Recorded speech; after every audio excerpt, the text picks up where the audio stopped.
Shalom dan selamat sahabat kepada kita semuanya. Senang sekali kembali kami akan membahas bagaimana pelajaran sekolah sahabat kita di minggu ini. Dan saya ditemani Pendeta Rius Tepu. Selamat sahabat Pak Pendeta. Selamat sahabat, Pak Besten. Baik. Dan saat ini kita sudah memasuki pelajaran yang ke-9. Ya, sudah pelajaran ke-9 dan sahabat terakhir di bulan November. Jadi tinggal minggu depan, bahkan coba beberapa hari lagi kita sudah masuk ke bulan Desember. Kalau saya orang Manado, saya ingat itu Pendeta. Kalau sudah ber selalu di mana-mana lagu Natal itu di rumah-rumah ya. Betul. Apalagi ini tinggal beberapa hari lagi kita sudah masuk ke bulan Desember ya. Walaupun kita tidak merayakannya secara prinsip, tapi artinya untuk sekedar mengikut ramai aja Pendeta ya. Ya itu ya lumayan lah untuk menambah keramaian. Baik, kita kembali ke pelajaran sekolah sahabat kita. Di mana sahabat hari ini judulnya Ahli Waris Perjanjian, tawanan harapan ya. Ahli waris perjanjian, tawanan harapan. Ini judulnya cukup unik ya Pak Pendeta ya. Ya. Ahli waris perjanjian, tawanan harapan. Kalau saya baca ayat intinya, Zakaria 9 ayat yang ke-12. Kembalilah ke kota bentengmu, hai orang tahanan yang penuh harapan.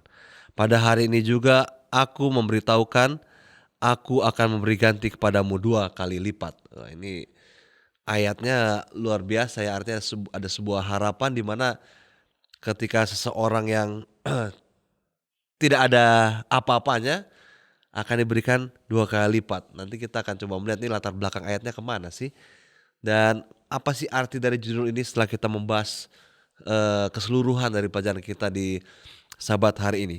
Oke, sebelum nanti pendeta masuk, saya menarik di bagian pembukaannya ya. Dikatakan Yosua 13-21 berisi daftar panjang penanda batas geografis yang menggambarkan bagian-bagian tanah yang dialokasikan untuk suku-suku Israel. Jadi rupa-rupanya dimulai dengan, kita bisa bilang, aset ini ya. Aset tanah yang diberikan kepada bangsa Israel oleh Tuhan pada saat itu. Dan cukup panjang ya, 13-21 cukup panjang itu untuk membahas bagaimana letak geografis dari tanah bangsa Israel itu sendiri yang merupakan tanah perjanjian. Dan pelajaran kita dibuka dengan perbandingan antara Eden dan juga Kanaan ya. Eden dan juga Kanaan. Kira-kira pendeta, hubungannya seperti apa sih perbedaan atau perbandingan antara Eden dan Kanaan itu sendiri? Silakan Pak Pendeta. Oke, baik, terima kasih banyak Pak Besten. Pelajaran kita pada sahabat ini diawali dari satu ayat dalam Ulangan pasal 1 ayat yang ke-8. Firman Tuhan katakan, ketahuilah aku telah menyerahkan negeri ini kepadamu, masuklah, dudukilah negeri yang dijanjikan Tuhan dengan sumpah kepada nenek moyangmu, yakni Abraham, Ishak dan Yakub, untuk memberikannya kepada mereka dan kepada keturunannya. Ulangan 1 ayat yang ke-8. Jadi ada satu janji yang sebenarnya Tuhan berikan kepada nenek moyang bangsa Israel sebelumnya. Dan bila mana kita masuk pada pelajaran hari Minggu ini berbicara tentang Eden dan juga berbicara tentang Kanaan. Kalau kita bisa melihat tentang Eden adalah satu tempat yang Tuhan khususkan kepada Adam dan juga Hawa pada saat itu. Satu keluarga yang Tuhan bentuk sebagai nenek moyang daripada umat-umat Tuhan, nenek moyang kepada kita semuanya. Dan Eden itu adalah satu tempat yang Tuhan berikan, Tuhan tempatkan, Tuhan buat dengan begitu sempurnanya untuk didiami oleh manusia yang Tuhan ciptakan. Itulah Eden. Jadi selama Adam dan Hawa setia kepada Tuhan, maka Eden itu adalah tempat bagi mereka untuk artinya setiap hari bersama-sama, kemudian membentuk keluarga dan juga menjalani aktivitas mereka sehari-hari.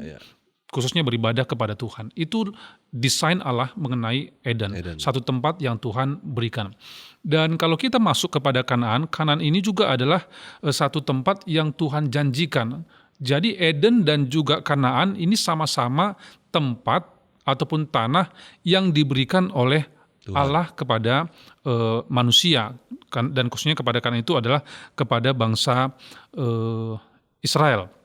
Kalau kita lihat di pelajaran hari Minggu dikatakan, Taman Eden itu berfungsi sebagai pusat pembelajaran di mana Adam dan Hawa memperoleh wawasan yang signifikan tentang karakter Tuhan dan kehidupan yang Dia maksudkan bagi mereka. Dan kemudian kalau kita bisa melihat, pelajaran kita pada hari Minggu ini menceritakan pada saat Adam dan Hawa setia kepada Tuhan, maka Eden itu menjadi tempat tinggal Ya, betul. tinggal mereka. Tapi kalau kita masuk kepada Kejadian pasal 3 sampai Kejadian pasal 13, di sana kita melihat bahwa ada pelanggaran. Iya. Jadi pada saat pelanggaran itu, maka mereka diusir dari tempat yang Tuhan telah siapkan kepada mereka. Ini juga punya kolerasi dengan bangsa Israel. Iya. Pada saat bangsa Israel setia kepada Tuhan, maka tanah yang diberikan oleh Tuhan itu adalah tempat bagi mereka. Tapi pada saat mereka mulai memberontak kepada Tuhan, maka kita bisa melihat ada penawanan, pengusiran yang terjadi kepada bangsa Israel itu sendiri. Jadi sebenarnya Kanaan dengan Eden adalah satu tempat yang dikhususkan oleh Tuhan, adalah satu pemberian yang diberikan kepada Tuhan.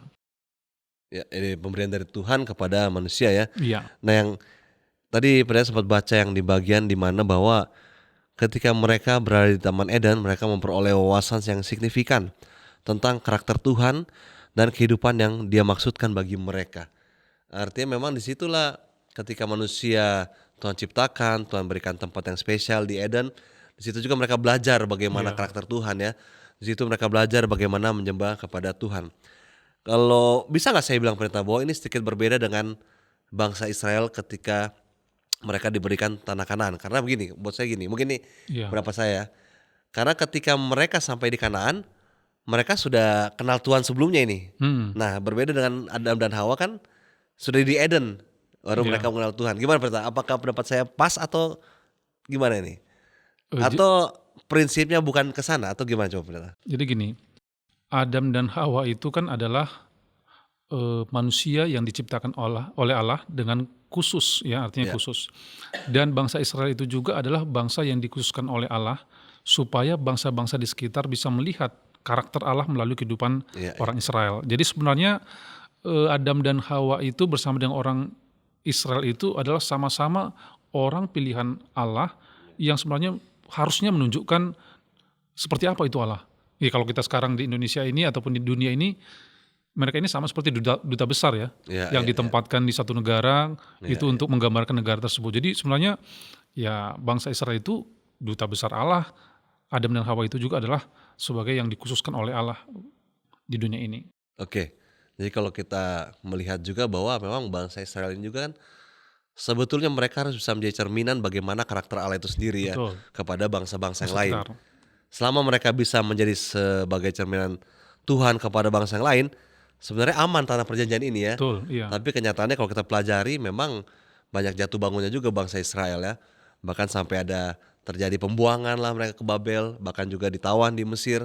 Ya artinya mungkin terjadi juga karena ketidaksetiaan bangsa Israel itu sendiri ya. Mungkin kalau mereka selalu setia, ya ceritanya nggak begini ya, Ya. nggak akan ada pembuangan bangsa Israel. Oke, sekarang tadi kita sudah bahas bagaimana Adam dan Hawa dan juga bangsa Israel mendapatkan tanah baik Eden maupun tanah perjanjian di Kanaan ini. Lalu di sini juga dikatakan bahwa tanah sebagai hadiah, ya tanah sebagai hadiah. Dan kalau kita baca-baca, kan prinsip hadiah begini Pendeta. Kalau saya punya, contohnya saya punya handphone, saya hadiahkan ke pendeta. Ya sudah sebetulnya saya nggak perlu ambil lagi. Tapi kalau saya baca di pelajaran ini sepertinya ketika dikasih hadiah tanah, tapi begitu mereka tidak setia tanah itu diambil lagi. Gimana Pendeta penjelasan Pendeta untuk pelajaran kita ini? Oke, ini berbicara tentang tanah. Ya, tanah adalah satu identitas kepemilikan. Ya, kalau di Indonesia sekarang ini kan sertifikat, Iya, sertifikat iya. hak milik. Kalau seorang sudah punya sertifikat hak milik, itu artinya tanah itu adalah milik mereka.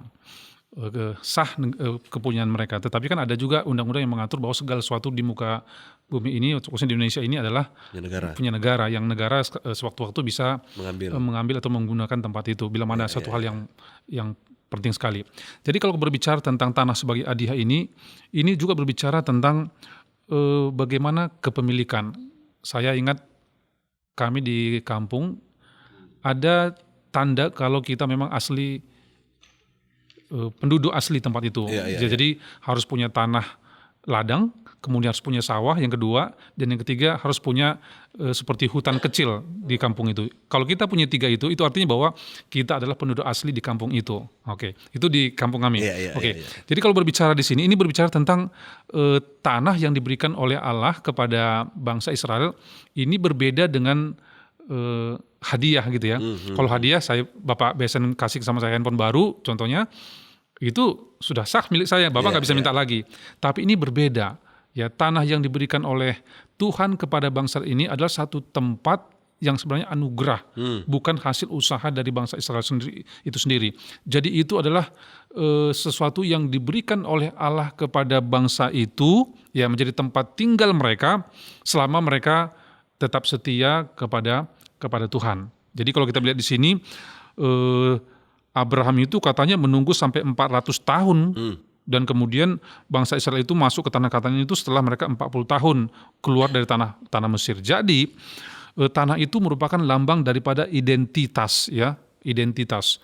Kalau kita bisa melihat pelajaran pada hari Senin ini, tanah itu menggambarkan bagaimana Allah ingin menempatkan satu bangsa, khususnya bangsa Israel, di satu tempat yang Dia janjikan, dan selama mereka memiliki hubungan, artinya takut kepada Tuhan, menyembah Tuhan, dan tidak memberontak kepada Tuhan, maka tempat itu akan menjadi satu tempat berkat kepada bangsa itu sendiri, khususnya bangsa Israel. Jadi tanah Kanaan itu harusnya menjadi berkat kepada keturunan bangsa Israel kalau mereka setia kepada Tuhan. Sama seperti Adam dan Hawa kan, kalau Adam dan Hawa tidak jatuh ke dalam dosa, maka mereka akan tetap tinggal di tempat itu sampai selama-lamanya. Tapi pemberontakan itulah yang menyebabkan mereka harus keluar dari tempat yang Tuhan sediakan. Jadi sebenarnya gini, bukan Allah yang mengusir gitu, tapi sebenarnya kita oleh karena dosa kita lah yang merubah, yang membuat kita harus terpisah dengan tempat yang Tuhan berikan. Jadi Allah itu adalah Allah yang baik. Jadi bukan karena Dia tidak suka dengan seseorang makanya wah kamu harus hidup menderita, tidak. Tapi karena orang itu sendiri yang membuat dia harus meninggalkan tempat yang Tuhan sediakan itu.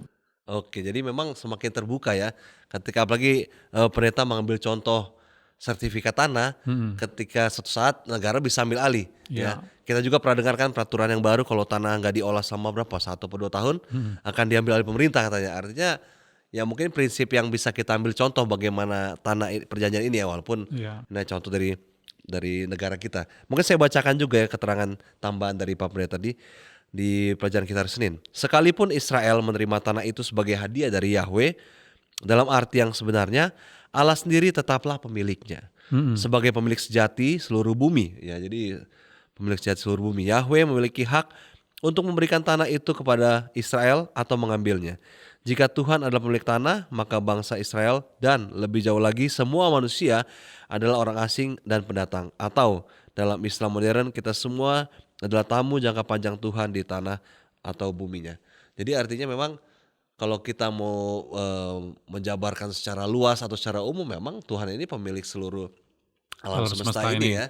Ya, kita diberikan kesempatan Tuhan untuk menjaga yang menjadi milik Tuhan. Jadi memang ya kita bersyukur kita tinggal dalam kebenaran, kita pun harus setia ya.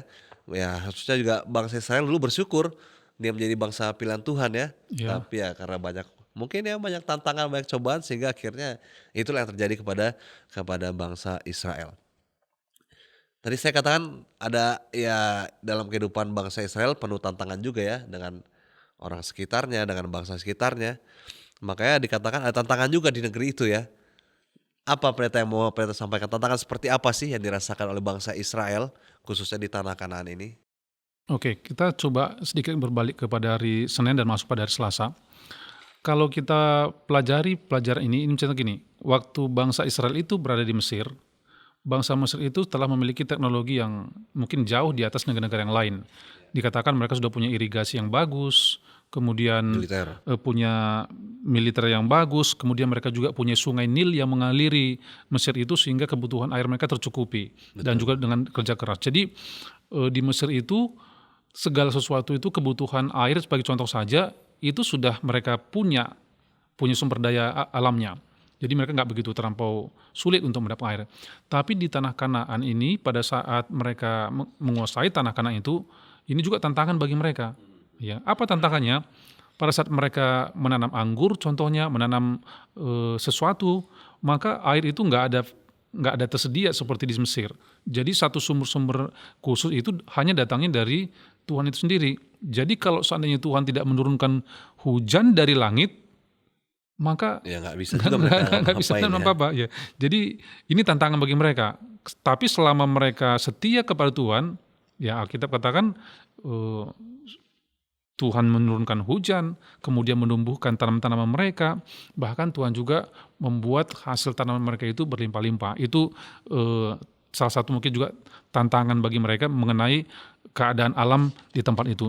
Dan yang kedua, tantangan mereka adalah mengenai pada saat mereka menaklukkan orang-orang di Kanaan itu, ini sedikit, menurut saya ini sesuatu hal yang luar biasa ya. Ya, ya. Bangsa Mesir yang punya kemampuan jauh di atas rata-rata secara teknologi di zaman itu, kemudian perang menang di mana-mana, punya pasukan yang kuat, tetapi sejarah menunjukkan Mesir tidak pernah bisa mengalahkan Kanaan. Kenapa katanya? Karena temboknya tinggi-tinggi.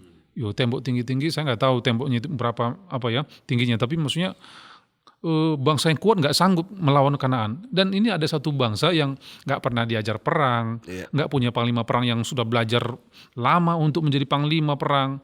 Itu harus datang untuk memasuki satu tempat yang nggak pernah dikalahkan oleh orang sebelumnya gitu. Jadi ini sesuatu tantangan yang besar bagaimana bangsa Israel harus menaklukkan satu bangsa yang kuat ini. Tapi kalau kita bisa melihat di sini, sebenarnya Tuhan sendirilah yang mengusir dari bangsa Kanaan itu ya, dan kemudian supaya bangsa Israel bisa mendudukinya. Tapi oleh karena kekerasan tengkuk dari bangsa Israel itu sendiri, sehingga pada akhirnya mereka harus berusaha untuk bisa mengalahkan bangsa yang kuat itu, tentunya dengan kekuatan Tuhan. Kalau mengalahkan bangsa Kanaan yang kuat dibandingkan dengan bangsa Israel, saya rasa nggak mungkin. Alkitab juga katakan nggak mungkin itu bisa terjadi. Ini menunjukkan bahwa kemenangan mereka ini sama seperti perjanjian sahabat berikutnya yang lalu, bahwa kemenangan itu dihasilkan oleh karena kepercayaan kepada Tuhan. Jadi anugerah lah saya bisa katakan ya. Ini sama seperti kita ini masuk surga diselamatkan Pak, bukan karena selamat. Maksudnya diselamatkan itu punya konteks sedikit berbeda seperti ini. Kalau saya lulus dari contohnya dari UNAI, saya ambil contoh. Saya itu tamat. Saya tamat dari UNAI. Tapi kalau saya katakan saya ditamatkan dari UNAI ataupun saya diluluskan dari UNAI, ada kata di itu menunjukkan bahwa kita nggak bisa lulus. Sebenarnya nggak lulus gitu, tapi diberikan satu kesempatan untuk bisa lulus tamat gitu. Ini juga sama kan, kita ini diselamatkan, diberikan anugerah yang sebenarnya nggak layak sih kita terima itu ya. Tapi Tuhan berikan kelayakan itu kepada kita. Ini sini katakan kita harus, ini kata pelajaran sekolah sahabat kita katakan seperti ini. Kita telah diberi anugerah yang luar biasa, tetapi anugerah itu dapat hilang jika kita tidak berhati-hati. Jadi anugerah yang diberikan Tuhan itu bisa hilang. Bagaimana itu bisa hilang? Ya kalau kita berbalik setia kepada Allah. Oke, terima kasih Pendeta. Pendeta hubungkan dengan keselamatan, memang itu berhubungan juga dengan pelajaran kita ya. Mungkin saya akan bacakan juga di hari Selasa, di paragraf ketiga dikatakan begini. Kompleksitas penaklukan ini menggambarkan dinamika keselamatan kita. Sama seperti bangsa Israel, kita tidak dapat melakukan apapun untuk mendapatkan keselamatan kita. Itu adalah karunia, sama seperti tanah itu adalah karunia Allah kepada bangsa Israel, berdasarkan hubungan perjanjian mereka dengannya. Tentu saja bukan berdasarkan jasa-jasa mereka. Jadi sama juga ya, artinya ketika pendeta hubungkan mengenai keselamatan, memang keselamatan itu kita diberikan oleh Tuhan. Jadi bagaimana kita meresponnya agar keselamatan tetap kita miliki, ya kita setia kepada Tuhan. Sama lah juga dengan tanah perjanjian ini ya, diberikan kepada bangsa Israel, dan juga Taman Eden diberikan kepada Adam dan Hawa pada saat itu. Ya kalau mereka selalu setia, ya mereka tetap akan memiliki tanah perjanjian itu. Tapi begitu mereka tidak setia, ya itulah akhirnya itulah yang terjadi kepada bangsa Israel. Dan saya mau mundur ke sahabat yang lalu Pendeta. Ketika kita ketahui bahwa tanah Kanaan ini tanah yang dikuasai oleh orang-orang yang memiliki tembok-tembok yang besar, sampai-sampai Mesir pun secara penuh nggak bisa menduduki itu. Ya wajar ya kalau yang sahabat yang lalu itu ketika kita membahas mengenai pengintai, ya mereka 10 itu nggak berani ya, ya karena negara yang besar seperti Mesir aja nggak bisa. Tapi ada 2 raksasa iman, itu Yosua dan Kaleb ya, yang berani menyatakan bahwa kita bisa karena ada Tuhan di sana. Jadi memang itu juga menunjukkan betapa beratnya untuk masuk ke tanah Kanaan. Tapi kalau dengan Tuhan, ya mereka cuma keliling-keliling, mereka tiup trompet, langsung robot tembok gitu ya. Iya. Jadi memang betul-betul tanah perjanjian ataupun keselamatan itu memang murni adalah anugerah daripada Tuhan.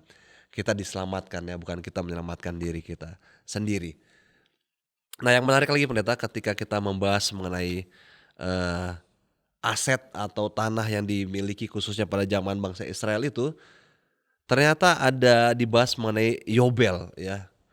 Ya. Jadi bukan hanya ketika bagaimana bangsa Israel masuk ke sana, tapi bagaimana mereka memanage kepemilikan tanah itu sendiri. Makanya ada tahun Yobel. Tahun Yobel, betul. Ya, bagaimana pendeta? Pendeta mau tambahkan apa mengenai tahun Yobel itu sendiri? Silakan. Oke.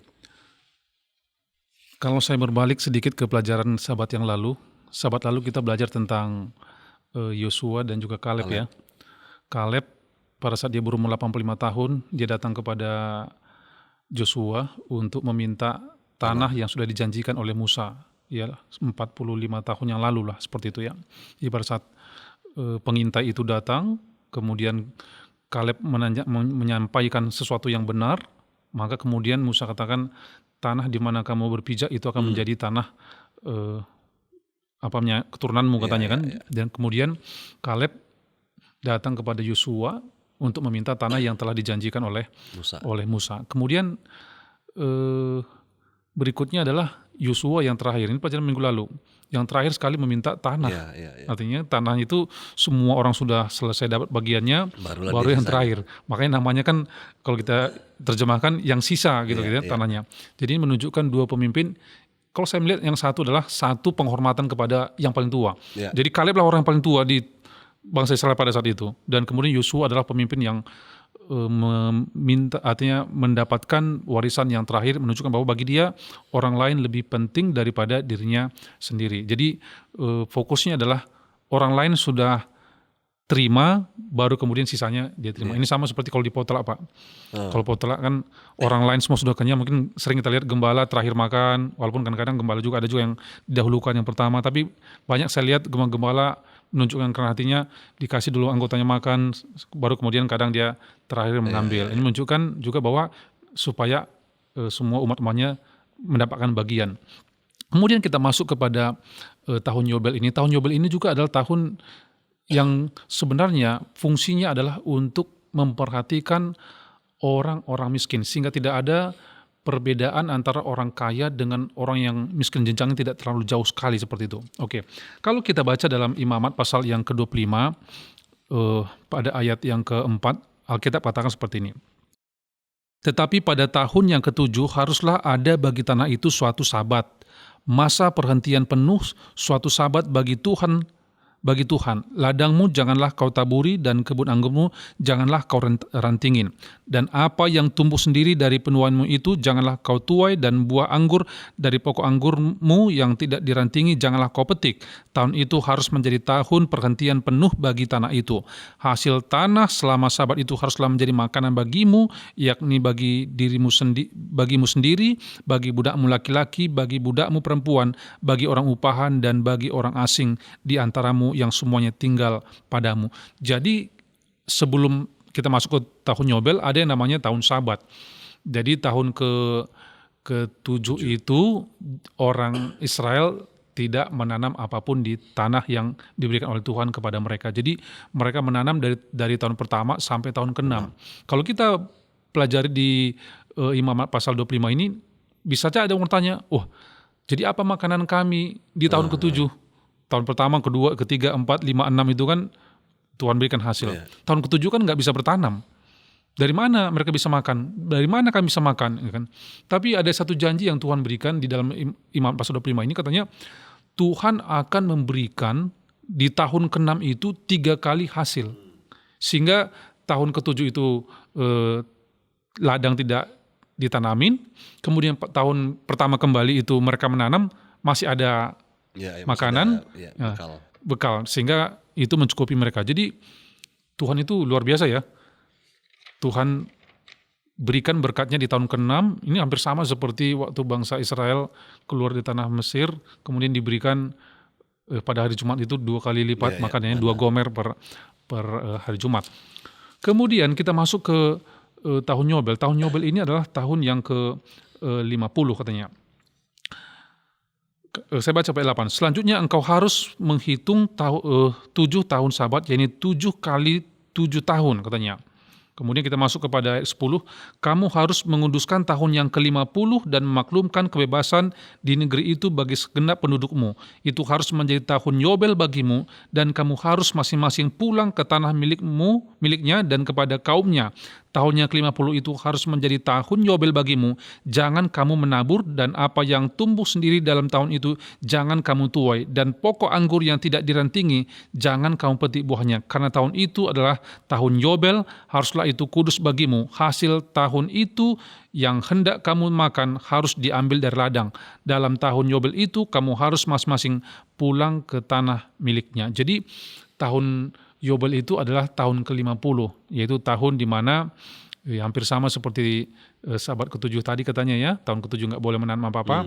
Tahun Yobel itu juga harus tahun yang menjadi berkat juga. Jadi kalau seandainya, ya kan pelajaran kita katakan bahwa bangsa Israel itu nggak boleh menjual tanahnya sebenarnya.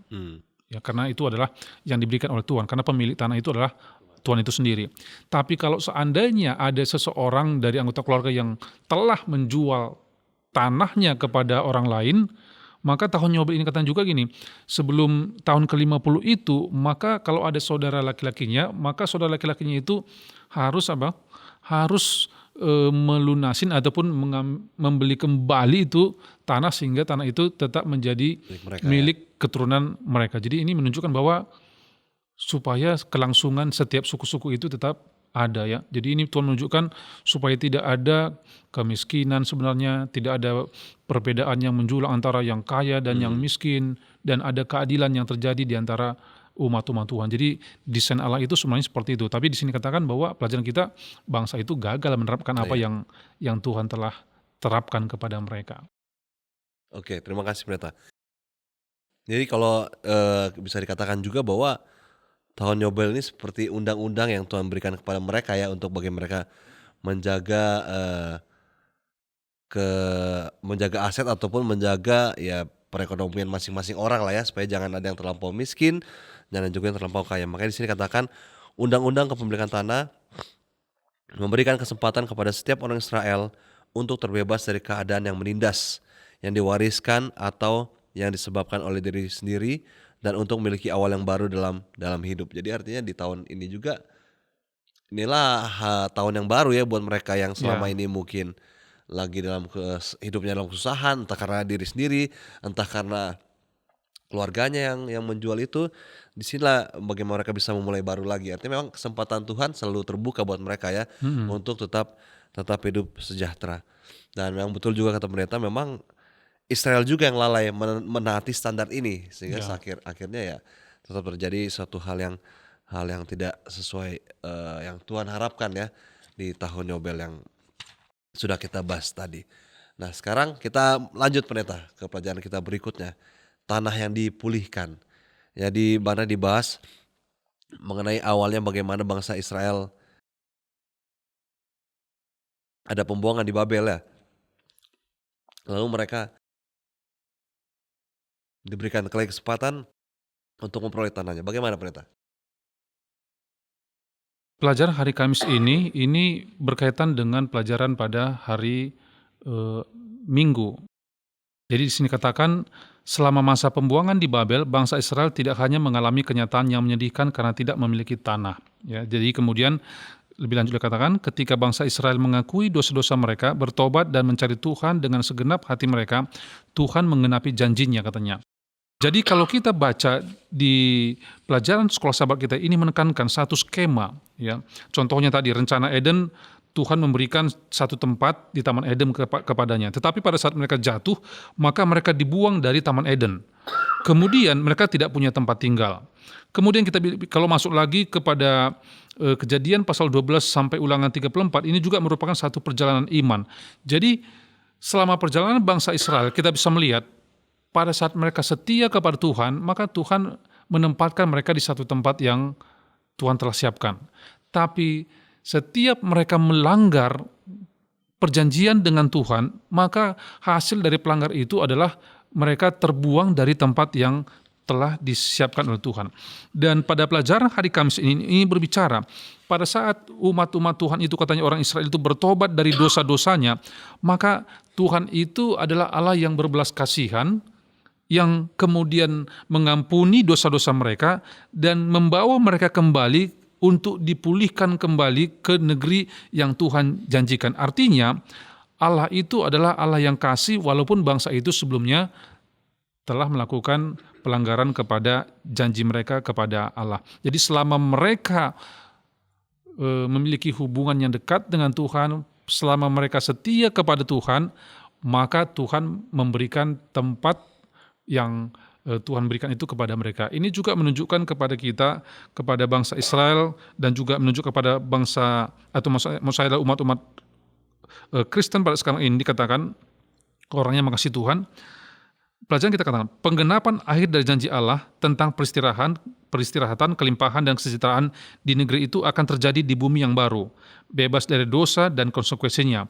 Dalam hal ini, sebagai orang Kristen, pengharapan kita didasarkan pada janji Kristus bahwa Dia akan datang kembali, dan setelah periode 1000 tahun di surga, mendirikan kerajaannya yang kekal di bumi yang telah dijadikan baru. Jadi, ini menunjukkan bahwa selama kita hidup di muka bumi ini, kita ini hanyalah adalah penggembara.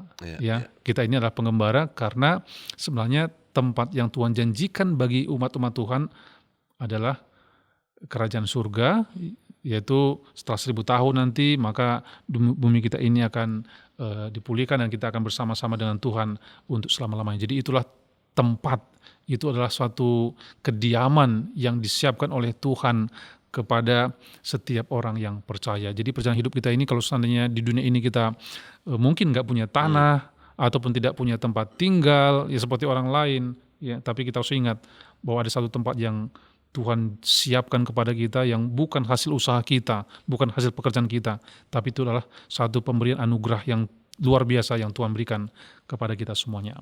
Artinya tanah yang nanti yang Tuhan berikan itu berhak didapatkan oleh semua orang ya, selama Betul, orang itu setia pada Tuhan. kepada Tuhan. Baik pendeta, sebelum kita masuk ke doa tutup, nanti pendeta akan pimpin doa. Kira-kira kesimpulan apa yang mau pendeta sampaikan kepada kita semuanya di Sabat hari ini? Silakan pendeta. Oke.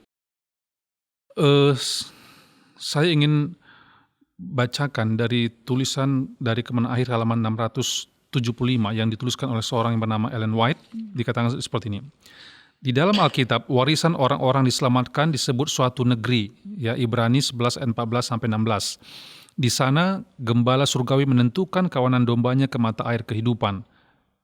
Pohon kehidupan menghasilkan buahnya setiap bulan, dan daun-daun pohon itu digunakan untuk bangsa-bangsa. Di sana tersedia aliran air yang selalu mengalir jernih bagaikan kristal, dan sisi pohon yang melambai-lambai memberikan bayangan di atas jalan yang telah dipersiapkan bagi umat tebusan Tuhan. Jadi Tuhan katakan, pelajaran kita adalah bahwa sebagaimana Tuhan menyiapkan Taman Eden kepada Adam dan Hawa, maka Tuhan juga mempersiapkan kepada kita Eden yang baru, ya, Eden yang dipulihkan, ya, di mana kita akan tinggal bersama-sama dan Tuhan akan berada bersama-sama dengan kita. Jadi pelajaran kita ini menekankan bahwa tanah yang diberikan oleh Tuhan kita adalah sebenarnya adalah surga itu sendiri, ya, pada saat kita bersama-sama dengan Tuhan. Karena tanah yang ada di muka bumi ini akan berlalu, tetapi bersama-sama dengan Tuhan itulah yang jauh daripada berharga dari yang ada di muka bumi ini. Oke, terima kasih Pak Pendeta. Itulah mungkin yang bisa kita sampaikan melalui diskusi kita di Sabat hari ini. Dan saat ini Pak Pendeta akan menutup dengan doa. Bapak Ibu yang kekasih dalam Tuhan, saudara yang kekasih dalam Tuhan, mari kita sama-sama tunduk kepala, kita berdoa. Tuhan kami yang bertahta dalam kerajaan surga, pada Sabat ini kami telah belajar satu pelajaran bagaimana Tuhan mengasihi kami, mengasihi umat-umat Tuhan, dan pelajaran ini menekankan kepada kami bahwa segala sesuatu datang dari Tuhan untuk kebaikan, dan Tuhan memberikan segala kebutuhan-kebutuhan umat-umat Tuhan yang setia. Untuk itu kami datang kepada Tuhan pada Sabat yang suci ini, memohon kasih sayang Tuhan, pengasihan Tuhan kepada kami orang berdosa untuk memulihkan kehidupan kami, mengingatkan kami untuk meninggalkan segala kelemahan-kelemahan dan dosa-dosa kami, sehingga kami dapat selalu bersama-sama dengan Tuhan dalam kehidupan kami. Kami rindu untuk segera bertemu dengan Tuhan, untuk masuk dalam kerajaan surga bersama-sama dengan Tuhan, dan biarlah hidup kami selalu dipulihkan untuk menjadi manusia yang baru. Kiranya melalui pelajaran sekolah Sabat yang kami telah pelajari akan mengubah hidup kami semakin hari semakin dekat dan mencintai Tuhan. Ampunkan kiranya dosa kami ya Tuhan, di dalam nama Yesus kami berdoa. Amin. Terima kasih pendeta, Sama-sama. terima kasih buat semua saudara. Tuhan memberkati.